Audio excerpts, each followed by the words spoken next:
विश्व का सबसे बड़ा ब्राह्मणों का वैश्विक संगठन विप्र फाउंडेशन 2009 में स्थापित हुआ।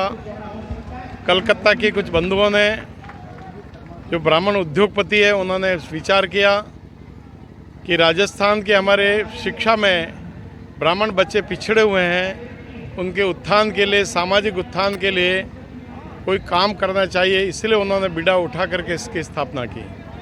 आज लगभग 302 बच्चों को विप्र फाउंडेशन बिना ब्याज के उनको ऋण दे चुका है, ताकि वो बच्चे अपनी नौकरी लगने के बाद वापस विप्र फाउंडेशन को पैसा दे सके। इसी उद्देश्य की पूर्ति के लिए ऐसे अनेक कार्यक्रम, सामाजिक, धार्मिक, सामाजिक समरसता के कार्यक्रम विप्र फाउंडेशन आयोजित करता है। विप्र फाउंडेशन, एक बात आपके चैनल के माध्यम से और स्पष्ट कर दूं, विप्र फाउंडेशन कभी जातिवादी बात करता नहीं है। सभी समाज को साथ लेकर के हमारा जो ध्येय वाक्य है, उन्नत समाज समृद्ध भारत, उस ध्येय वाक्य को पूर्ण करने के लिए विप्र फाउंडेशन समाज को साथ लेकर के चलने का प्रयत्न करके, उसी क्रम में हमारे आदरणीय बंटू जी और आदरणीय भाई कैलाश जी ने बड़ी मेहनत करके आज 10,000 से ऊपर ब्राह्मणों का इकट्ठा किया, आशीर्वाद लिया।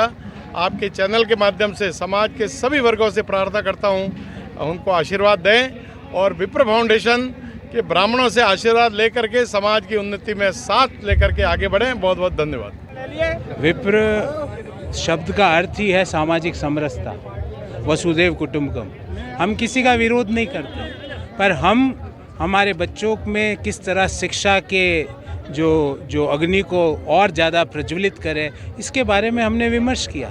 हमने ये बात कही कि जितनी हमारी आबादी है उतना हमें प्रतिनिधित्व, भले ही वो संसद हो या भले ही वो विधायक मंडल हो, वहाँ पे हमें मिलना चाहिए। हम ये नहीं कह रहे किसी और को मत दो, क्योंकि लोकतंत्र है, यहाँ पे संख्या बल के हिसाब से सबको सत्ता में भागीदारी मिलती है। हम कह रहे हैं कि किस तरह हम हमारे बच्चों को और ज़्यादा शिक्षित करें कि देश की सेवा, देश के जो सरकारी नौकरियां, उसमें उनका प्रतिनिधित्व बढ़े। और दूसरा, हमने विमर्श किया कि जितनी हमारी संख्या है उतनी हमारी भागीदारी होनी चाहिए। इस प्रपोजल के साथ, इस रेजोल्यूशन के साथ आज विप्र समाज के देश भर से आए हुए लोग और राजस्थान में भी 5-6 जिले, करौली, भरतपुर, दौसा, यहाँ से आए हुए लोगों ने अपनी बात रखी। बड़े सकारात्मक माहौल में चर्चा हुई। प्रदेश के कई मंत्री, कई विधायक, सब लोग आए, सब ने अपना विमर्श रखा। और मुझे पूरी उम्मीद है कि हम यहाँ से 2 प्रण करके जरूर जा रहे हैं कि हम सबसे पहले, दुनिया को आशीर्वाद जब ब्राह्मण देता है तो सबसे पहला अधिकार उसके आशीर्वाद का उसके बच्चों पर है। और उस बच्चों को आशीर्वाद देने का अर्थ ये नहीं है कि तथास्तु बोलना है, उसकी शिक्षा पे किस तरह हमें और ज़्यादा बल देना है, उसे किस तरह और जो सामाजिक जो रेस है उसमें आगे पहुंचाना है। और दूसरा, जितनी हमारी संख्या है उतनी हमें भागीदारी मिलनी चाहिए, ना इससे ज़्यादा कुछ, ना इससे कम कुछ। और सामाजिक समरसता कायम करने की, क्योंकि ब्राह्मण किसी को भी कर्मकांड के लिए, धार्मिक कृत्यों के लिए किसी के लिए मना नहीं कर सकता। वो समाज की धुरी है और इसलिए उसको समाज में एक डोरे का काम करके समाज को बांधना है, साथ साथ अपनी समस्याओं का समाधान भी करना है।